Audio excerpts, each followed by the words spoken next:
사랑하는 성도님들 안녕하세요.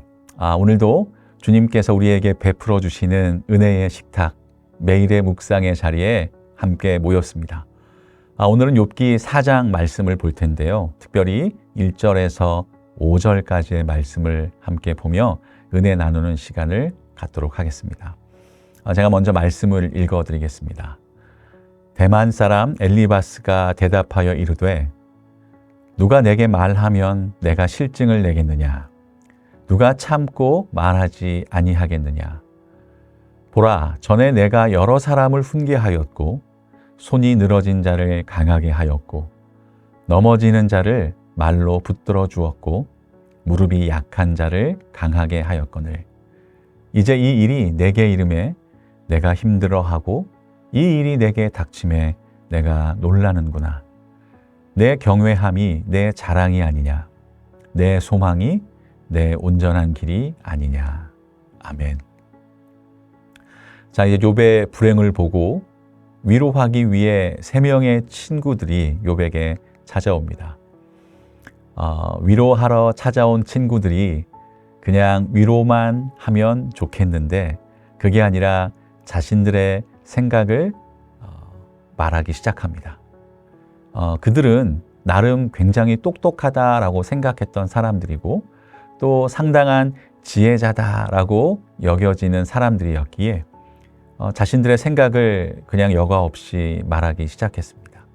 오늘 말씀에 엘리바스는 대만 사람이다라고 했는데 이 대만이라고 하는 것은 그 당시에 에돔 지방입니다.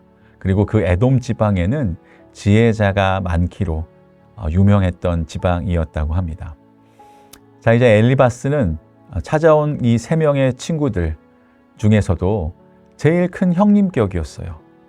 그래서 더 좋은 말을 해줄 수 있을 거라 기대를 하지만 그런데 위로하기 위해 온 그가 한 말은 한마디 한마디 위로가 아니라 오히려 듣는 사람의 마음이 더 아프게 되는 날카로운 정죄의 말뿐이었습니다. 오늘 본문 2절에 누가 내게 말하면 내가 실증을 내겠느냐? 누가 참고 말하지 아니하겠느냐라고 했는데 이 말씀을 우리말 성경을 보면 이게 이렇게 번역이 되어 있습니다. 이 말을 들으면 네가 힘들겠지만 나는 말하지 않을 수 없어 라고 하는 그러한 말로 얘기를 하고 있는 것입니다. 말의 시작부터 듣는 사람의 마음, 욥의 마음을 상하게 합니다. 조용히 손만 잡아줘도 될 법할 때에 굳이 힘들더라도 너는 이 말을 꼭 들어야 돼 라고 하면서 할 말을 꼭 해야 하는 사람들이 있죠.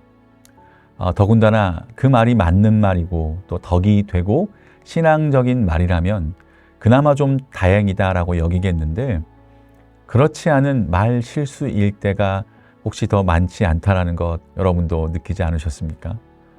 오늘 본문의 엘리바스도 마찬가지입니다.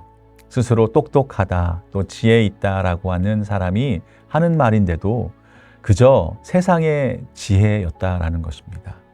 신앙적인 말처럼 들리지만 사실 하나님이 없는 세상의 지혜입니다.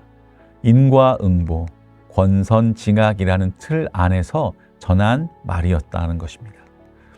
3절과 4절에 엘리바스는 욥이 이전에 교훈을 주는 자였고 위로자였고 약한 자를 강하게 하고 세워주는 자였다라고 말을 합니다.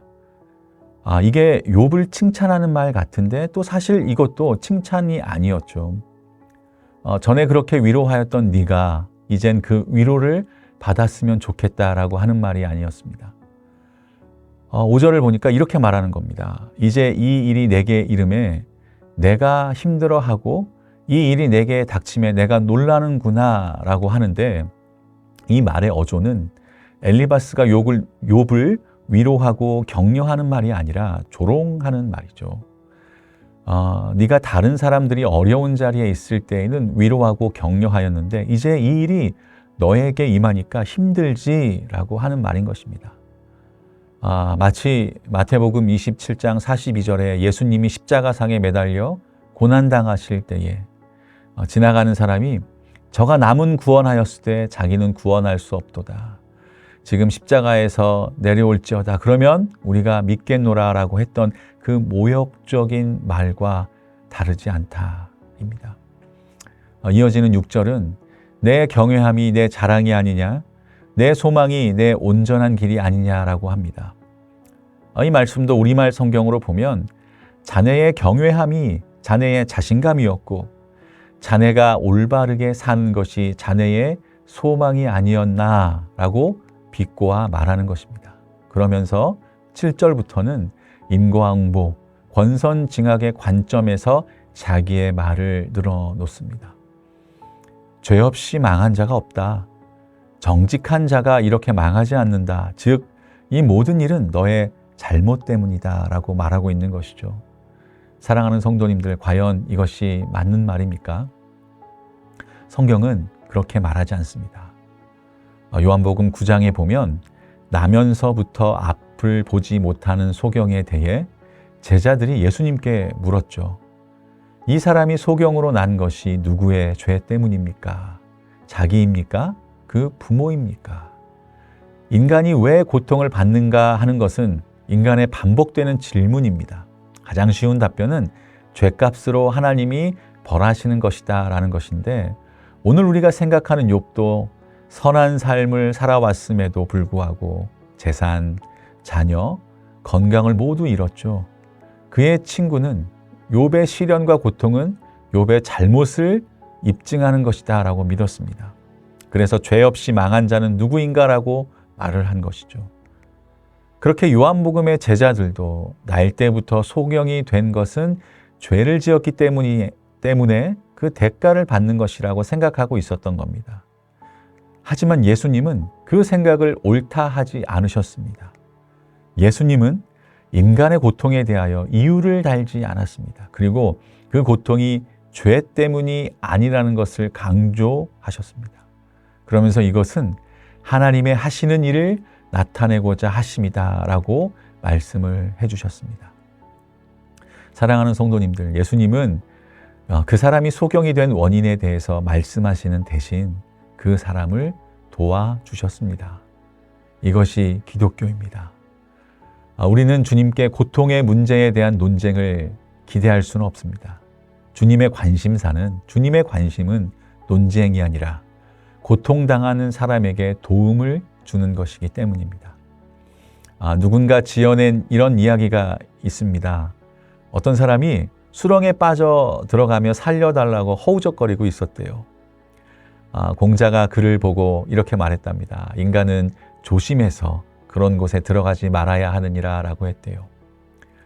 부처가 그 옆을 지나가다가 저 사람이 당하는 것은 세상에 살아남아 있는 사람들에게 교훈이 될 것이다 라고 말했대요.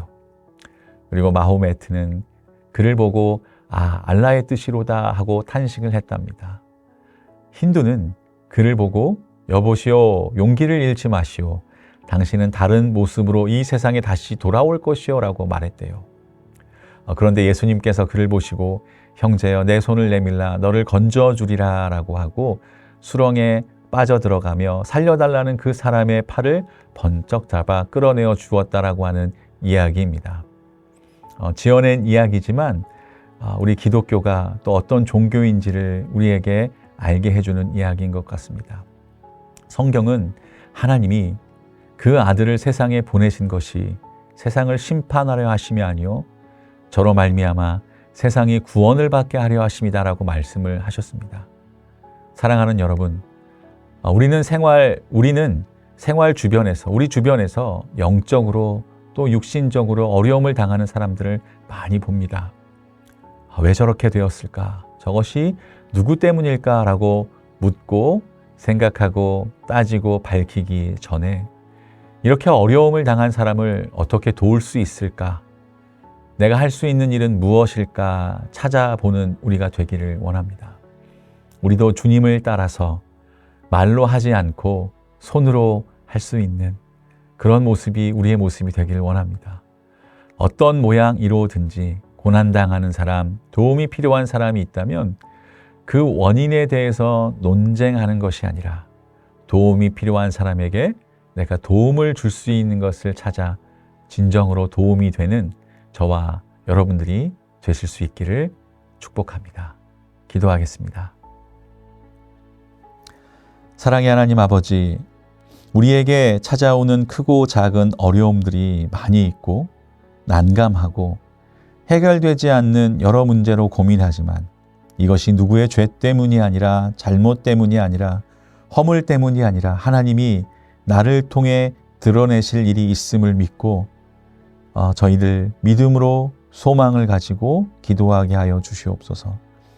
또한 그러한 자들을 만났을 때 같은 마음과 생각을 품고 주님이 나에게 하시듯 그들에게 도움이 되어주는 하나님의 자녀가 되게 하여 주시옵소서. 예수님의 이름으로 기도드립니다. 아멘.